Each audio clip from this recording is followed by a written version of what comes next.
Si on regarde maintenant comment le programme est construit, qu'est-ce qu'il y a dans ce programme-là? Réforme oblige, il est structuré autour de finalités et de compétences. Hein? Alors, c'est pas voici le contenu voici la matière pour première année, la matière en deuxième année. Non, ça c'est dépassé, bien entendu. On est maintenant dans la réforme, on est dans le progrès. Alors, comment c'est structuré?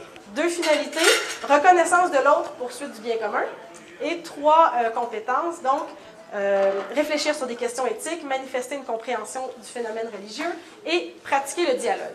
Alors, les 2 finalités, donc reconnaissance de l'autre, poursuite du bien commun, là aussi, ça m'apparaît assez évident, ce sont 2 finalités politiques. On n'est absolument pas dans l'instruction, on n'est absolument pas dans la transmission de connaissances. On est dans des objectifs politiques, qui sont exprimés dans des beaux termes très vertueux. Qui est contre le bien commun? Personne, évidemment. Mais en même temps, on se dit, mais pourquoi on a besoin d'un cours pour nous apprendre le bien commun? Quelle définition du bien commun on va nous imposer comme ça pendant autant d'années? Et quand on lit le programme, c'est très clair. Quelle est la définition du bien commun? C'est le respect des chartes. Et ça se limite à ça. Donc, ce qui nous définit d'abord et avant tout, c'est les chartes. Et le bien commun, c'est le respect des chartes. Au-delà de ça, c'est à chacun de faire ce qu'il veut.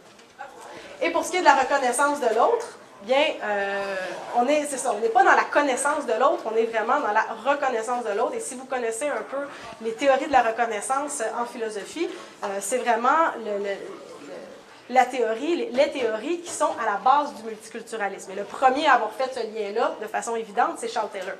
Dans son livre « Multiculturalisme, différence et démocratie », c'est ce qu'il explique, les théories de la reconnaissance. Donc, il faut reconnaître l'autre tel qu'il est, donc il faut l'accommoder, sinon on ne le reconnaît pas comme personne humaine. Donc, l'accommodement est la conséquence obligatoire des théories de la reconnaissance, en particulier donc chez Charles Taylor. Alors, voilà pour les 2 grandes finalités. Donc, on est vraiment dans des finalités politiques. Si on passe maintenant aux différentes compétences qui sont censées découler de ces finalités-là, c'est très peu encourageant aussi.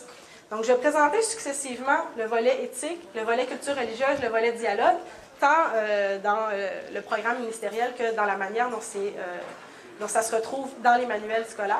Et vraiment, on est dans l'endoctrinement pour chacune des 3 compétences. La première, donc, réfléchir sur des questions éthiques.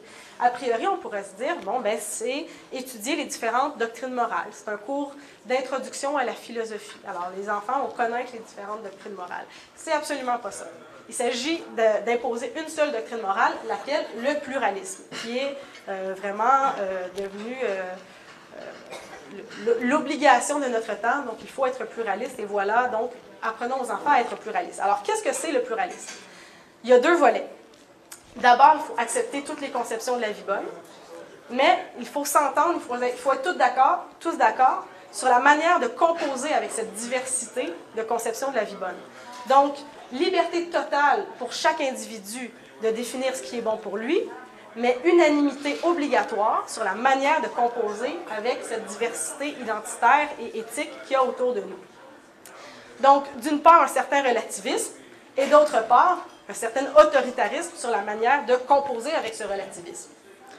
Pierre Lussier nous dit, donc, un des concepteurs du programme, au sujet de la compétence en éthique, il dit que ce n'est pas un parcours de type encyclopédique des doctrines et des systèmes philosophiques en matière de moralité. Il s'agit donc, référence aux 2 grandes finalités, reconnaissance de l'autre, poursuite du bien commun. Il y a les livres pour le primaire modulo qui sont très explicites aussi parce qu'on commence, les premières pages du livre, c'est une présentation des différentes compétences. Donc, on apprend à quoi servent chacune des compétences.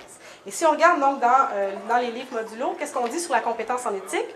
On dit, bon, l'enfant doit prendre connaissance de situation, il doit comparer des points de vue sur la situation, il doit évaluer les conséquences de chacun des points de vue, bon, très bien, et à la fin, au bout du compte, choisir les actions qui favorisent le vivre ensemble.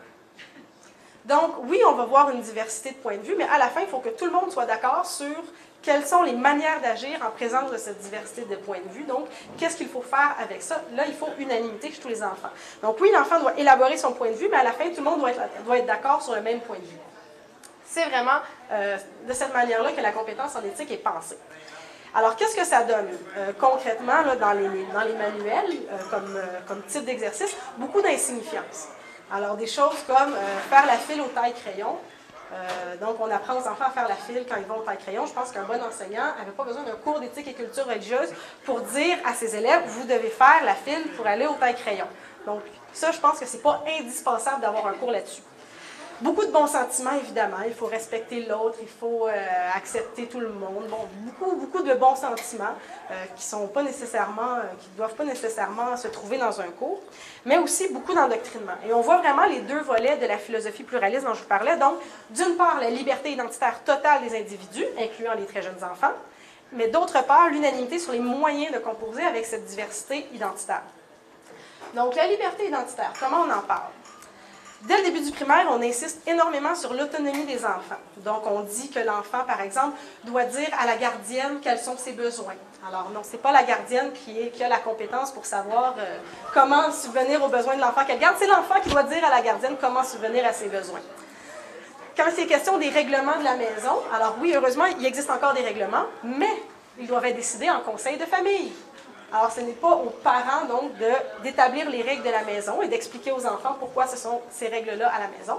C'est tout le monde ensemble, donc le grand frère, le petit frère, la petite sœur et les parents qui discutent autour de la table, qui font du dialogue, jusqu'à ce qu'ils arrivent à établir ensemble les règles de la maison. Et on parle donc fréquemment de conseils de famille, comme si ça allait de soi que tous les enfants faisaient des conseils de famille, donc avec leurs parents, pour prendre les décisions concernant la vie de famille. Et on dit aussi à l'enfant, par exemple, qu'il doit faire les choix qui vont lui permettre d'être heureux. Et on lui dit, qu'est-ce que tu vas faire cet été pour être heureux? Alors, comme si l'enfant était vraiment libre, à 6-7 ans, là, de décider qu'est-ce qu'il va faire de son été, parce que c'est à lui de décider ce qu'il va faire pour être heureux. Donc, si les parents veulent l'envoyer en colonie de vacances, bien, tant pis, lui, il a décidé que pour être heureux, je ne sais pas, il allait s'enfermer dans le grenier tout l'été, mais voilà, c'est à lui de décider.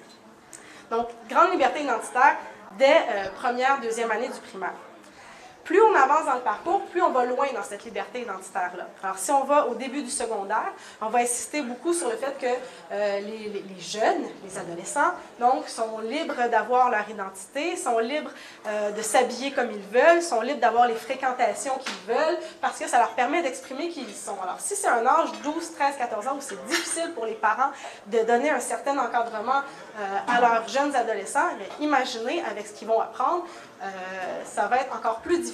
Et on présente dans un manuel, je ne sais plus si c'est première ou deuxième secondaire, puisque là c'est divisé en cycles, on présente une adolescente, donc quelqu'un qui est visiblement du même âge que les élèves qui vont lire ce manuel-là, qui est habillée et maquillée de façon gothique. Alors on dit, ça lui permet d'exprimer qui elle est. Donc si le règlement de l'école interdit de s'habiller comme ça, ou si les parents disent, jeune fille, tu ne t'habilleras pas comme ça, eh bien, elle va pouvoir répondre, mais j'ai appris dans le cours d'SCR que c'est une manière de m'exprimer. Là, tu me brimes dans mon expression individuelle. Alors, bonne chance les parents. C'est une association de parents ce soir. Bonne chance. Bonne chance avec vos adolescents. Et il y a aussi l'introduction de certains mêmes courants très radicaux sur la liberté identitaire. Donc, il y a un manuel dans le secondaire 4 où on présente l'anarchisme comme étant quelque chose de très positif et une manière d'atteindre la vraie justice. Et aussi des théories radicales sur les différences hommes-femmes, donc qui sont introduites par la bande. Vous avez probablement entendu parler de cet exemple qui, moi, m'a jeté à terre. En secondaire 2, donc une activité d'introduction. Bienvenue dans votre cours d'éthique et culture religieuse. Remplissez une fiche où vous devez expliquer qui vous êtes.